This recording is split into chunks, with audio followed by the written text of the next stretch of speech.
Nigerian companies report impressive returns on equity. United Kingdom to partner with Nigeria on artificial intelligence, AI, safety, security risk. Oil prices jumped more than 2% in the wake of Hamas attack on Israel. The program is Business Express, reaching you from Abuja, Nigeria's capital. I am Musa Abakar, your guide.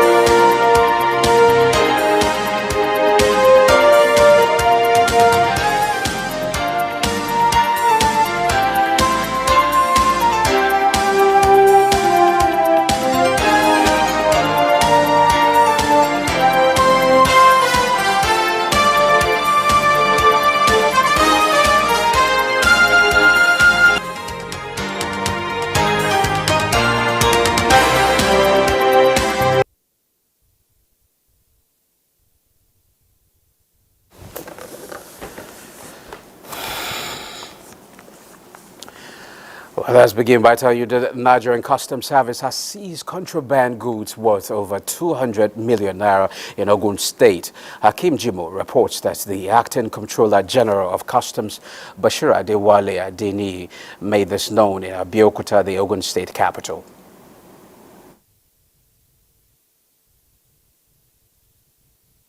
Officers of Ogun 1 Command intercepted and seized 1,436 pneumatic tires, 53 sacks, and 569 parcels of cannabis sativa, 3,149 bags of foreign parboiled rice, alongside 32 used vehicles duty paid value. Of these seizures amounts to an impressive sum of 241,977,943 naira. Nigeria-listed companies posted significantly better returns for their shareholders in the first half of 2023. Recent data from their financial statement shows over 35 listed companies cutting financial services, manufacturing, telecoms, and consumer goods show a higher return on equity when compared to the same period in 2022. According to the analysis, the companies reported a combined 2.146 trillion naira in profits during the year, against a total average of 12.1 trillion naira in shareholder funds. This delivered a return on average equity of 23.3% compared to 17.24% in the same period last year. Now let's see how the naira is exchanging for other currencies.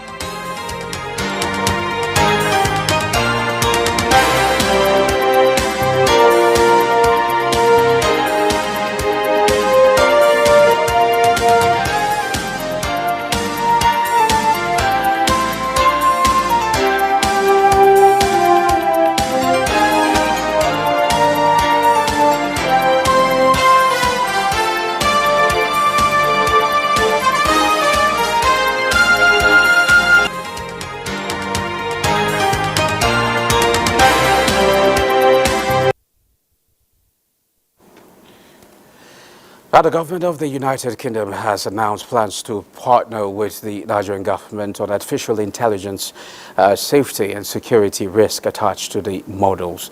The Director General of the Foreign Commonwealth and Development Office, Kumariya, disclosed this during the Nigeria Innovation Summit held in Lagos. In his address, he noted that despite its benefits, AI comes with a lot of risk, which innovators and government must be cognizant cognizant of and take precautions. According to him, non-state actors are now taking advantage of AI to launch attacks on states. He added AI has increased and improved the capabilities of terrorists in making weapons and launching cyber attacks. Now, it is no longer news that the Ministry of Communication, Innovation and Digital Economy has unveiled a strategic blueprint titled Accelerating Our Collective Prosperity Through Technical Efficiency. This strategic blueprint is a detailed and progressive framework that encompasses 5 key pillars: knowledge, policy, infrastructure, innovation, entrepreneurship, and capital, as well as trade. These are expected to drive the communication, innovation, and digital economy program of the federal government in the next 4 years. What does this mean for the sector? Is the focus on our discussion on the program. I have ICT expert Evans Weherem. You're welcome to Dr. Mind you, is a doctor, Dr. Evans Weherem. You're welcome to Business Express. Thank you very much. I'm delighted to be here. Okay, well, it's awesome that the ministry has a roadmap towards realizing the renewed hope agenda of the present administration. I believe you must have seen the document. Does it reflect the goals and aspiration of stakeholders in the sector? It's always good to have a document that guides an organization or a country on the things to do in the AI space.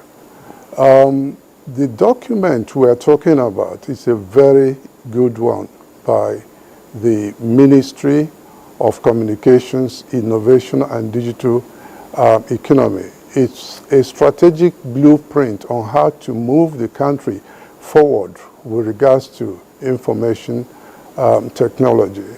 I believe that it's a very good one because it provides the country not only with a set of goals and guidelines that are going to guide everybody that is within the industry, but it also helps to show us what we are going to measure.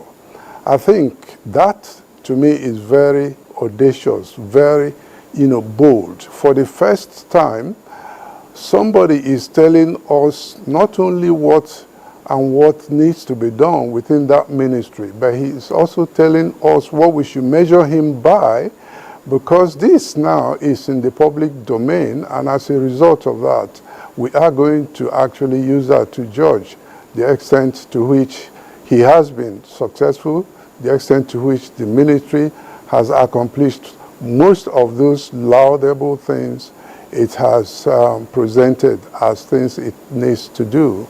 For example, in the blueprint, it establishes knowledge as something that is going to drive all that we do.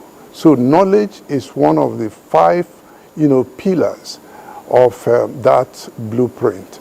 The other ones being policy, infrastructure, then innovation, entrepreneurship, and capital as the 4th pillar, and the 5th pillar as trade. I think a combination of all this is definitely going to take the country, forward.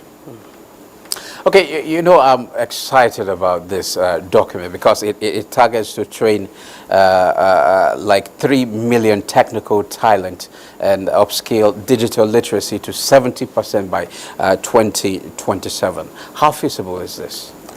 I think it's very, very feasible. 3 million, given the size of this country, a country of the size of 220 million people, that comprises so many people that are hungry to be trained. There are so many institutions that are already out there. There's a need to begin to train, an enormous number of people, starting from the primary school areas, secondary, university, and other tertiary institutions. I think given the size of this country, that number definitely is doable. In fact, some people even believe that we can achieve a lot, more than that. Okay, where is the place of private sector in all this? We've seen the document, but what role do you think, or should the private sector be playing in this whole achievement of, if the implementation of this blueprint? The blueprint, to me, as I said earlier, showcases not only all those targets, but it also showcases the measures that are going to be used to determine whether those targets are being met. I think this is a very useful roadmap for the country, and I believe that one thing, of course, is for us to have a roadmap, is for us to have a blueprint. Another thing is for us to make sure that we implement that very, very meticulously. And that is one area I believe that the blueprint needs to also, make sure that a lot more work is done. And perhaps it might, be that because in every strategic plan, you have to have at least 4, major components, namely the framework, which is very important. The framework will tell you how the blueprint aligns with what the government wants, to do. That is very, important. Then the policies that are going to drive all that is also, very, very important. Then, of course, the plan. If you have the framework, you have policies, you have to also have plans, and you have to also have the structure that can be used to make sure that all that are realized. This particular blueprint captures almost all those things in one small document. Although the document is not very detailed and deep in terms of all that it's talking about, but you can also see that it's very practicable. It's a quick and dirty document, a set of heuristics or rules of thumb that can be used to make sure that that is done and achieved in a very momentous manner. Okay, I think that's good. Doctor, let's talk AI.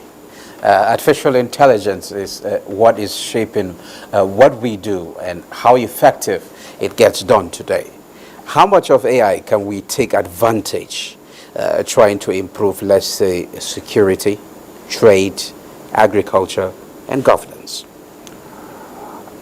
I think AI is so important in the world we are living in today. It has become a means through which companies and countries are even competing.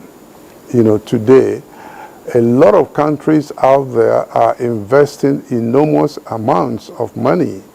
For example, China is investing hundreds of billions of dollars in the AI area. Similarly, America is doing the same thing. Even South Korea is investing about 1.5 to 2 billion in that domain. But here in Africa, most of us have not started taking it as seriously as that, because for a country like Nigeria, 200 and something million people, the biggest economy also in Africa, the biggest country by population, we ought to take AI very, very seriously. And I believe that in the blueprint that's just been provided by the ministry, a very good attempt is being made to make sure that Nigeria does well in the area of AI. For example, it is trying to make sure that 50,000 people or jobs are created that a lot of people are going to, to get. That, I think, is a very good thing. Of course, more, can be done. And also today, Nigeria is about number 96, in the 96th percentile, in terms of AI readiness and use in the world, or diffusion in the world. I think they now want to make sure that we come to about the 50, percentile. I think that also, to me, is very, very laudable. AI can be used for good, but it also has certain deleterious, tendencies or impacts that it can have. So countries have to make sure that they determine all those good things AI can be used for and make sure that they are able to.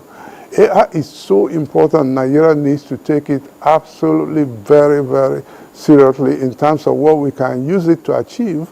But because AI also has deleterious impacts, potential, that is even making people in the West to be a little bit careful.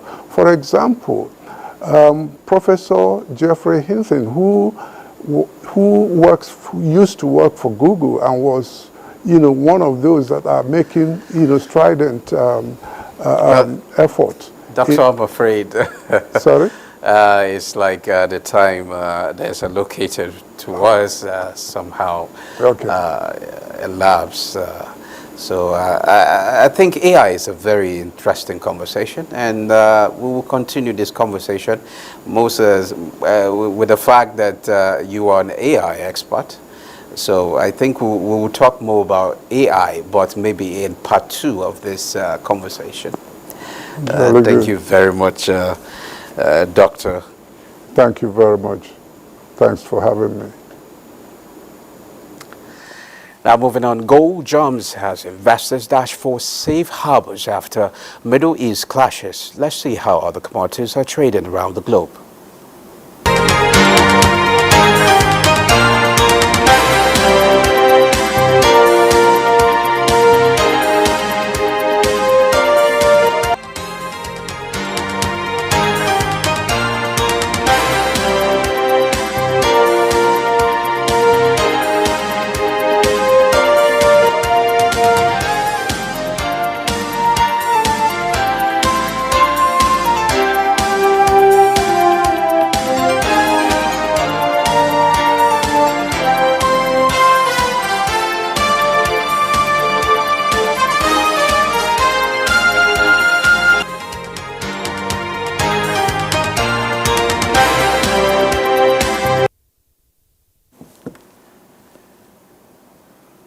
Now to energy, oil prices jumped more than 3% as the Israel-Hamas conflict extended into its 3rd day following a surprise attack on Israel by Palestinian militants Hamas. Global benchmark Brent traded 3.6% higher at its $7.63 a barrel, while the U.S. West Texas Intermediate futures rose 3.7% to $85.85 per barrel. Stocks recorded a bullish close last week on the floor of the Nigerian exchange. Let's join Olayinka Ojo for details. The markets opened for 4 trading days last week as the federal government of Nigeria declared Monday, October 2nd, 2023 as public holiday to commemorate the 2023 Independence Day celebration. A total turnover of 2.410 billion shares worth 22.115 billion naira in 27,965 deals were traded by investors on the floor of the exchange. The financial services industry led the activity chart with 1.261 billion shares valued at 9.660 billion naira traded in 12,897 deals. The healthcare industry followed with 667.197 million shares worth 1.092 billion naira in 437 deals. The third place was the oil and gas industry with a turnover of 162.005 million shares worth 1.778 billion naira in 2,612 deals. Trading in the top three equities, namely Nemeth International Pharmaceutical PLC, Universal Insurance PLC, and Fidelity Bank PLC, accounted for 1.213 billion shares worth 2.322 billion naira in 1,095 deals. On summary of price changes, 40 equities appreciated in price during the week, 36 equities depreciated, while 79 equities remained unchanged. Olayinka Ojo for Business Express. Now, European markets lower amid Middle East turmoil. Bosede, Bosede is standing by. Bosede, tell us about investors. What investors are thinking about the market. Oil prices jumped 4% overnight, and U.S. stock futures were lower early Monday as violence adds geopolitical risks to already fragile markets dealing with inflation and surging interest rates. Futures tied to the Dow Jones Industrial Average fell 147 points. S&P 500 dipped 0.57%, and Nasdaq Composite also dipped 0.73%. European markets dipped Monday as investors assess the impact of ongoing war. DAX dropped 0.53% at 15,149.26. CAC 40 also dropped 0.30% at 7,038.80, while FTSE topped 0.27% at 7,515.05. Asia markets closed mixed as China's markets came back from a week-long Golden Week holiday. Investors will be watching inflation readings and trade data out from China and India later this week, as well as monetary policy decision from Singapore's central bank. However, Japan and other Korea's markets closed Monday for a holiday. While for Africa, South Africa's JSE Africa Top 40 and Tunisia closed the first trading day of the week positive, while Ghana was marginally positive. Namibia closed negative at 0.08% across 1,550.56 basis points. That's the global market review. I am Bosede Abel. Continue. Thank you, Bosede. Now, the Federal Road Maintenance Agency, FEMA, has taken over the reconstruction project of some collapsed culverts that cut off the federal highway linking Bauchi, Jigawa, and Yobe states. Awal Abdullahi reports that the project, when completed, will reverse the economic setback experienced as a result of the collapse.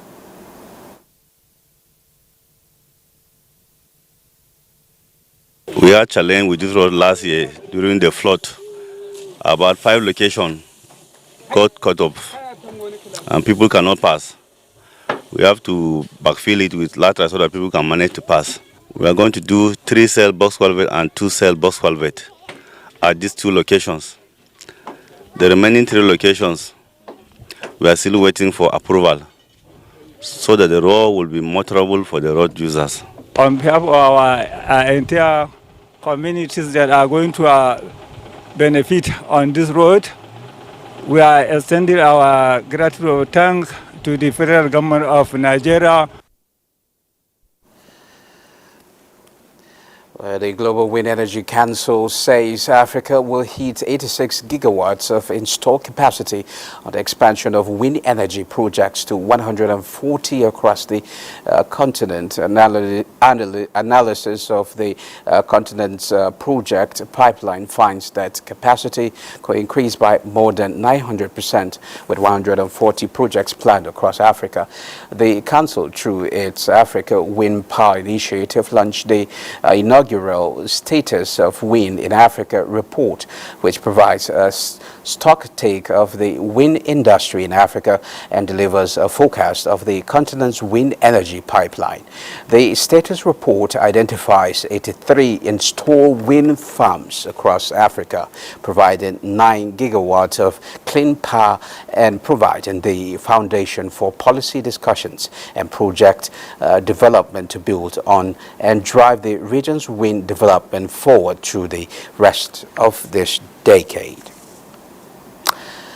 This is where we end this edition of Business Express for we value your feedback, so keep the comments, observations, and suggestions coming. Be informed that all previous episodes are available on YouTube on the NTA's channel. Business Express returns Tuesday at 9:30 a.m. I'm Musa Bakar. Enjoy the rest of your day.